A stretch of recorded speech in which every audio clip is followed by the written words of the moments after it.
बेहतरीन इतिहास रखता है। इसी यह वही देश है जहां वसुधैव कुटुंबकम की बात की जाती है।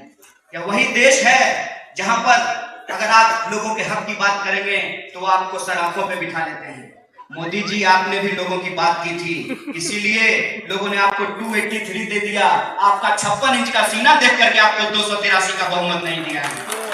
जनता की बात करेंगे और मजेदार बात यह है कि बात से आगे बढ़ करके अगर उनका काम भी आप करेंगे तो जनता आपको कभी नहीं भूलेगी, भगवान की तरफ पूजेगी। ये ऐसी जनता है भारत की। और उन कामगार मजदूरों के बारे में मैं एक बात कहना चाहता हूं। उन कामगार मजदूरों का सबसे पहला यूनियन बाबा साहब डॉक्टर भीमराव अंबेडकर ने बनाया था। और आज जब हम 125वीं जयंती मना रहे हैं, मोदी जी भी मना रहे हैं, तो हमें उन कामगार मजदूरों के मिनिमम वेज की बात करना पड़ेगा, उनके न्यूनतम मजदूरी की बात करनी पड़ेगी और उनके साथ जो डिस्क्रिमिनेशन होता है, जो शोषण होता है, उनके पक्ष में बात करना पड़ेगा। यही बाबा साहब को सच्ची श्रद्धांजलि है। और जो लोग ऐसा नहीं कर रहे हैं, इसका मतलब यह है कि उनको बाबा साहब से कोई लेना देना नहीं है।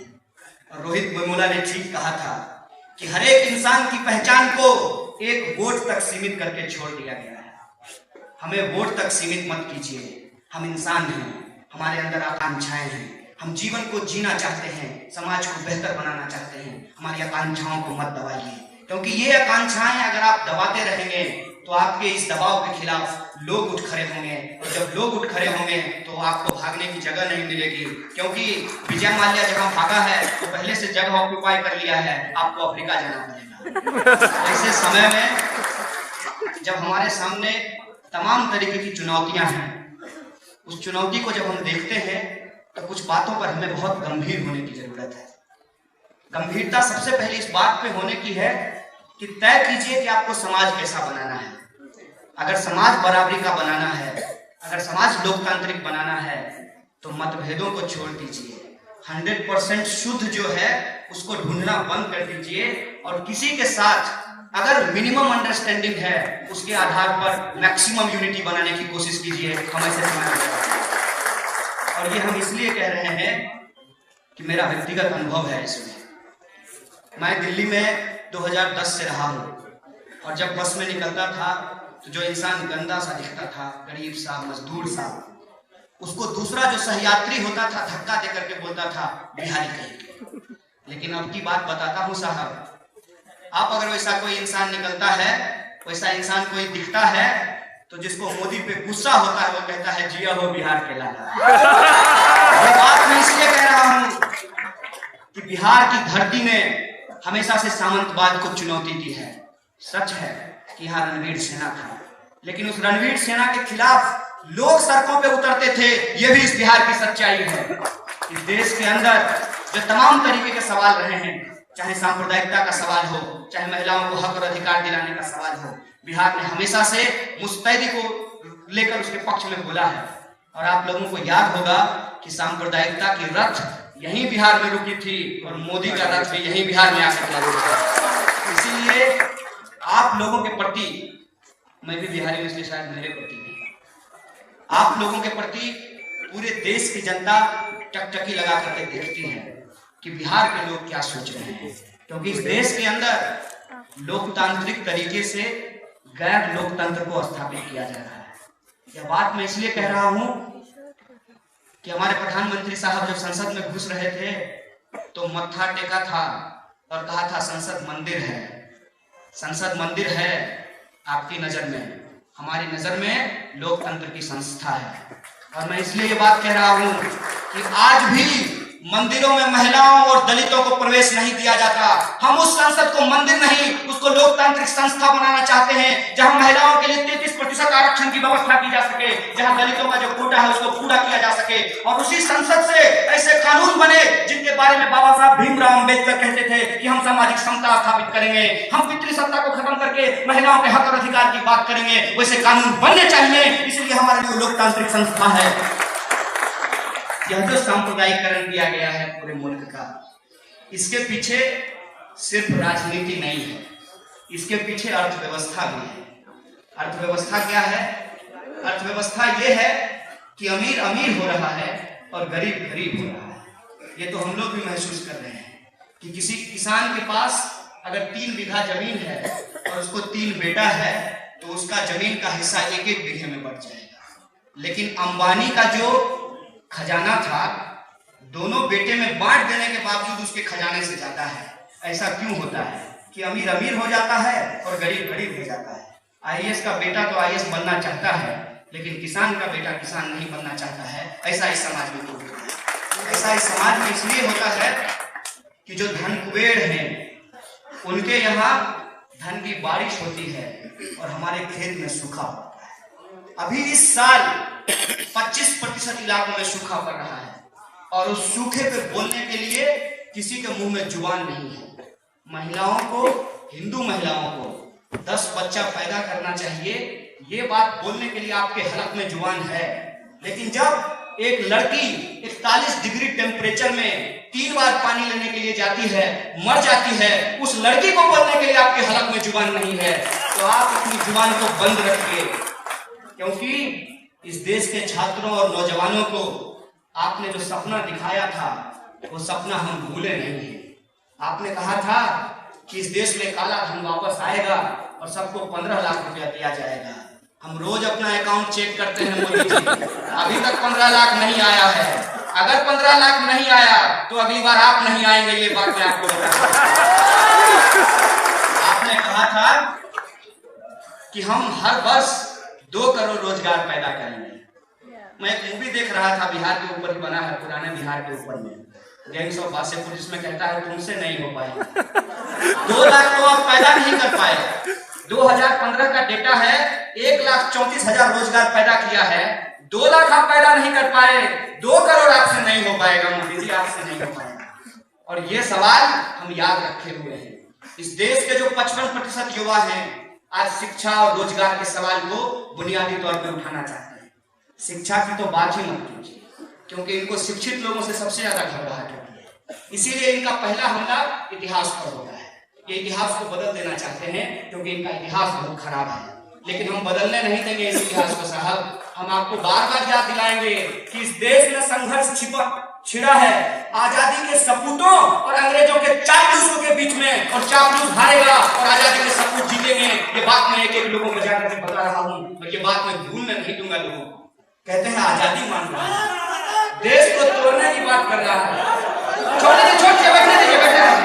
माई की भी तस्वीर है, उस पोस्टर पर अशफाकुल्लाह खान की भी तस्वीर है, और उस पोस्टर पर भगत सिंह के साथ साथ अंबेडकर की भी तस्वीर है। इसीलिए मैं आप तमाम लोगों से कहना चाहता हूं कि रंगों की ये यूनिटी बननी जरूरी है, विचारों की ये यूनिटी बननी जरूरी है। क्योंकि जब आपके ऊपर एक विचार थोपा जाता है, आप बहुरंगी विचारों से उसका मुकाबला कर सकते हैं। आप बहुरंगी विचारों को अपनाइए और इस एकरवादी विचारधारा को आप खारिज कीजिए। मैं ये बात आपसे कहना चाहता हूं, जब मुल्क के अंदर तिरंगे को खत्म करके भगवा लहराया जा रहा है, जब मुल्क के अंदर भारत माता के हाथ से तिरंगा छीनकर भगवा थमाया जा रहा है, ऐसी परिस्थिति में आपको सतरंगी होना पड़ेगा।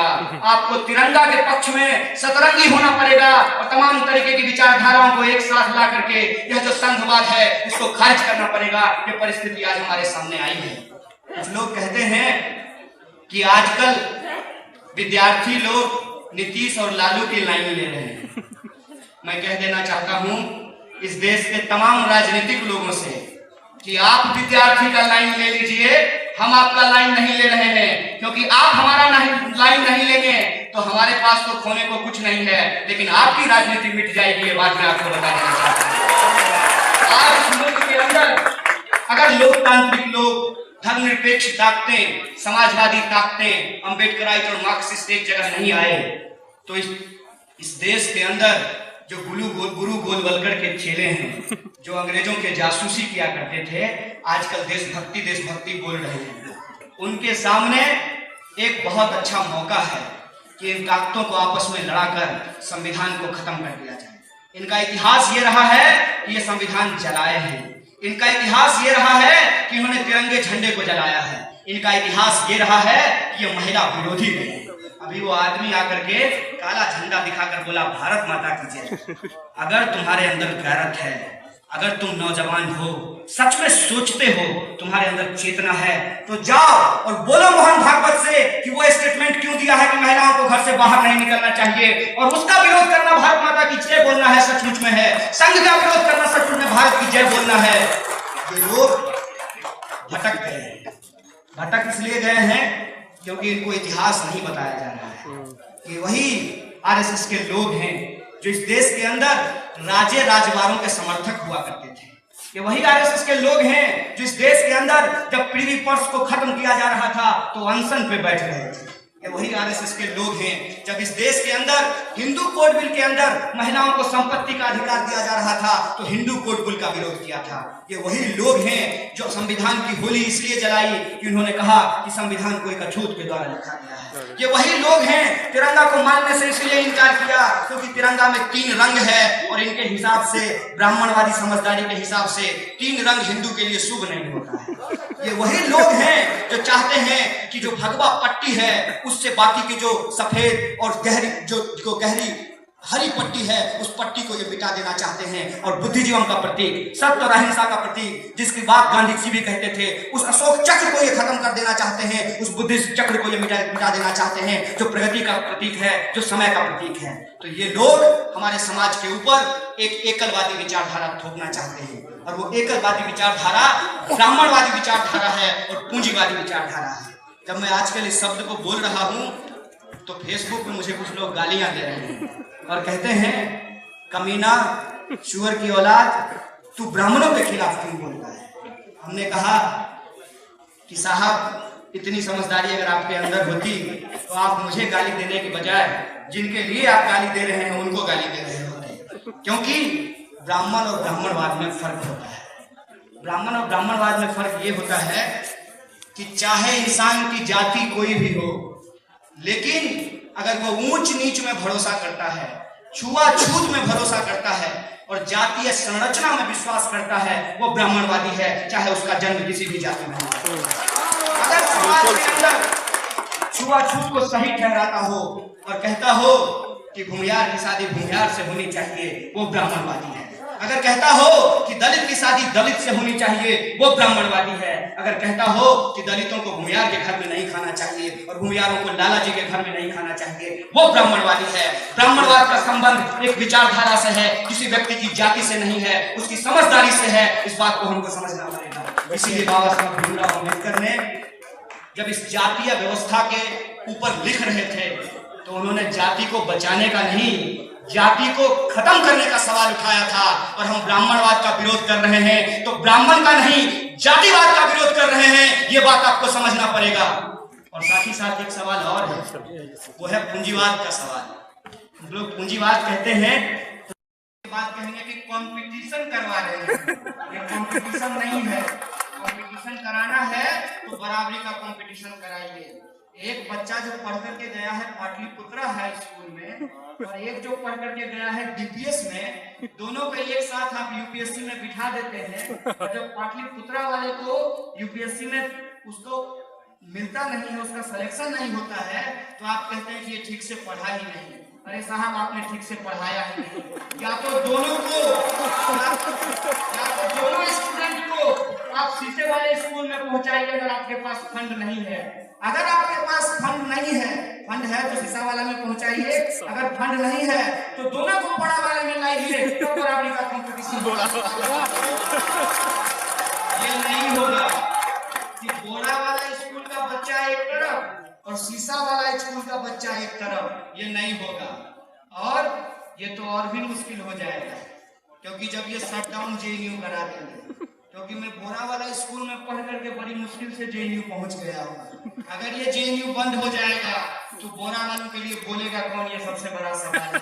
इसीलिए हम इस देश के बोरा वालों को कहना चाहते हैं कि या तो शीशा वालों को वोट देना बंद करो, ना तो कहो उनको कि हमारे बच्चों को भी शीशा वाले स्कूल में पहुंचाने को तुमको वोट नहीं देंगे। ये सवाल हमको चुनाव में बनाना पड़ेगा। शिक्षा का जो ये सवाल है उसमें सिर्फ बराबरी स्कूल के स्ट्रक्चर से नहीं होगा, बराबरी स्कूल के सिलेबस से भी होगा। और सिलेबस में ऑफर अनार ही पढ़ेंगे और हमको अगर आप मोफर मोदी पढ़ाएंगे तो हम नहीं पढ़ेंगे। क्योंकि गुजरात के अंदर जो सिलेबस का बदलाव किया गया है वो सिलेबस एक सांप्रदायिक सिलेबस है, जिसके अंतर्गत एक खास रिलीजन को प्रमोट किया जाता है और दूसरे रिलीजन को नीचा दिखाया जाता है। मैं आपको बताना चाहता हूं, एयर इंडिया का टिकट बुक कर रहा था मेरा एक साथी, तो उसका एक स्क्रीनशॉट लेकर के भेजा। उसमें वेज और नॉनवेज की जो कैटेगरी थी, तो वेज की जगह पे वेज लिखा हुआ था, नॉनवेज की जगह पे मुस्लिम मील लिखा हुआ था।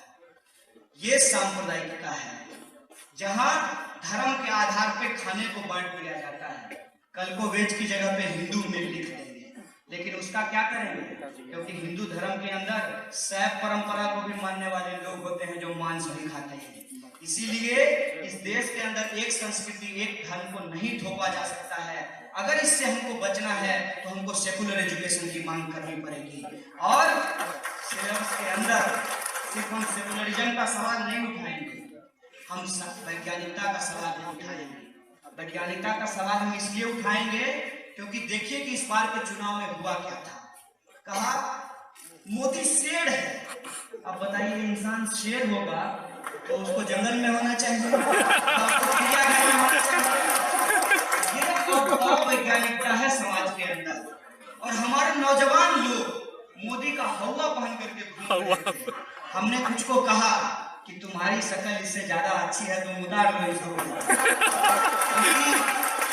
क्योंकि इस हवे के ऊपर गुजरात दंगे का खून का छींटा है, तुम ये हवा मत। तो ये जो अवैज्ञानिकता है, जहां आदमी को शेर कहा जाता है और उसके सीने को 56 इंच बताया जाता है, इस अवैज्ञानिकता के खिलाफ भी हमें वैज्ञानिक शिक्षा की जरूरत है। ये सवाल हम उठाना चाहते हैं। शिक्षा का सवाल एक प्राइमरी सवाल है। केजी से लेकर के पीजी तक सबको मुफ्त शिक्षा देनी चाहिए, समान शिक्षा देनी चाहिए, वैज्ञानिक और धर्मनिरपेक्ष शिक्षा देनी चाहिए। ये हमारा एजेंडा है। इसके साथ साथ स्कूल में पढ़ने जाएंगे तो स्कूल की एक और सच्चाई है। जरा स्कूल का ब्राह्मणवाद हम आपको बता देते हैं। अगर आपका कपड़ा गंदा है और आपका रंग काला है और टीचर अगर गोरे हैं और बड़ा बढ़िया सा कपड़ा पहन करके टीका लगा के आए हैं, तो बदमाशी दोनों बराबर किया है। एक गोरा स्टूडेंट जिसके पास साफ सुथरा कपड़ा है और एक काला स्टूडेंट जिसके पास गंदा कपड़ा है। मास्टर साहब, जो गोरा स्टूडेंट है छड़ी को जोर से उठाएंगे और धीरे से मारेंगे उसके हाथ में, और जो काला स्टूडेंट है, गंदा सा है, गरीब सा है, उसको धीरे से उठाएंगे और जोर से मारेंगे। ये भी स्कूल के अंदर होता है। इसीलिए हम कहते हैं कि ब्राह्मणवाद हर जगह है। ब्राह्मणवाद सिर्फ ब्राह्मणों के घर में नहीं होता, स्कूल और विश्वविद्यालयों में भी होता है। तो जब हम सबके लिए शिक्षा की बात कर रहे हैं, तब हम सबके बारे में ये भी कह रहे हैं कि हमको द्रोणाचार्य वाला गुरुकुल नहीं चाहिए जहां एकलव्य का अंगूठा मांग लिया जाए। आजकल रोहित की गर्दन मांगी जा रही है। हमको ब्राह्मणवादी शिक्षण संस्थान नहीं चाहिए, हमको सामाजिक न्याय के आधार पर समता मूलक शिक्षण संस्थान स्थापित करने हैं। ये भी शिक्षा के साथ सवाल है। इसीलिए जब हम घूम घूम कर शिक्षा मांग रहे हैं, तो हम कह रहे हैं कि स्कूलों को, कॉलेजों को और महाविद्यालयों को मॉडर्न गुरुकुल नहीं होने देना है और द्रोणाचार्यों से एकलव्यों को बचाना है। इसीलिए हमको रोहित एक्ट चाहिए और हम रोहित एक्ट का डिमांड कर रहे हैं।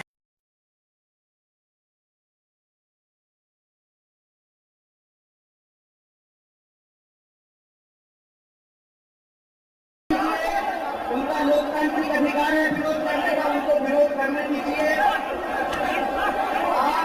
लोग बैठ जाइए।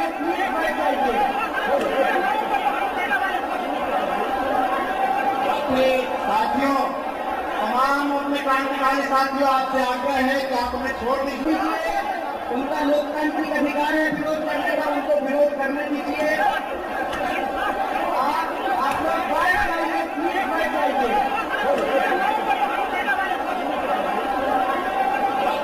साथियों, तमाम अपने क्रांतिकारी साथियों, आपसे आग्रह है कि आप उन्हें छोड़ दीजिए। उनका लोकतांत्रिक अधिकार है विरोध करने का, उनको विरोध करने दीजिए। आप लोग बैठ जाइए।